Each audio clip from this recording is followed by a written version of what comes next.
We're always joking around here at Golfin Around, and we have golf legend with us today, Jack Nicklaus, the opening of the Bayside Resort in Delaware. Well, Jack, I've played your courses, Cabo del Sol, Punta Mita. Now you're here in Delaware, and I understand this is your first course in Delaware.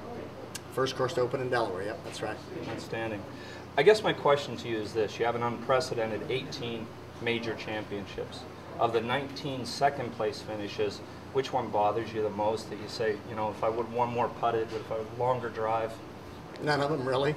Really? No, I mean, obviously I'd love to have won them all, but you're not going to win them all. And I suppose there's probably, of the 18 that I won, I'm sure there's probably a couple in there that probably bothered me because I won them. You know, if you look at it that way. Obviously, I mean, Pebble Beach, where Watson chipped in, where I thought I won the golf tournament there. Obviously, at Muirfield in '72, when I'd won the first two legs, and Trevino sort of went at a chip shot over the green that went in the hole, and even he said it was a give-up chip shot that went in. And you know, I think that was that. And of course, I gave away. I can't do much about what they did, but the one that I bogeyed the last two holes in '63 at Lytham, but I learned from that and lost by a shot there. So I mean, there's a lot of them. Well, that's the other question I have for you. Jack, the elder statesman, at 65 now. If you could go back to the kid that was 22, 23, what would you say to him to prepare him for the remarkable career you had? What would you advise the younger Jack Nicklaus to do or be prepared for? Well, I don't know. I don't know really do anything different than what I did. And I think that I'm fortunate that I had a pretty balanced life.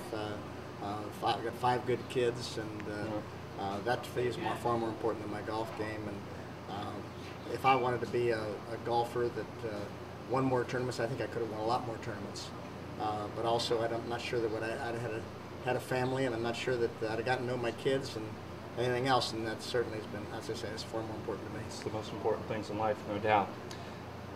Back to 1962, Pittsburgh, Pennsylvania. You're at Oakmont. You're 22 years old. You're facing Arnie's Arnie in his backyard. Do you think that helped you focus in for that first major championship? Well, I don't know. I don't know whether it helped me focus in or not, but because I never really paid much attention to what was there. I mean, everybody talks about, God, his Army was so tough. I said, I don't know. I never heard it. You know, I never heard any of that kind of stuff. At 22 years old, you don't hear it. You got blinders on. You're going to go play golf, and you're going to do what you're nice. And you know, I always said, if I want, I felt like that was my open.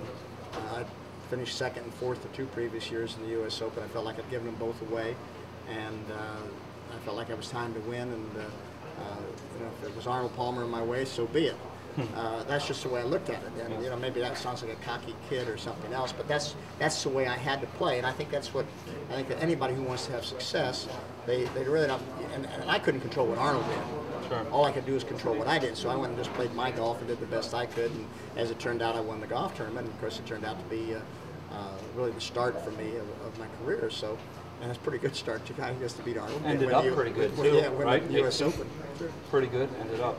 Folks, golf legend Jack Nicklaus. Jack, I think on behalf of a grateful public, thank you for all your memories. My pleasure, thank you.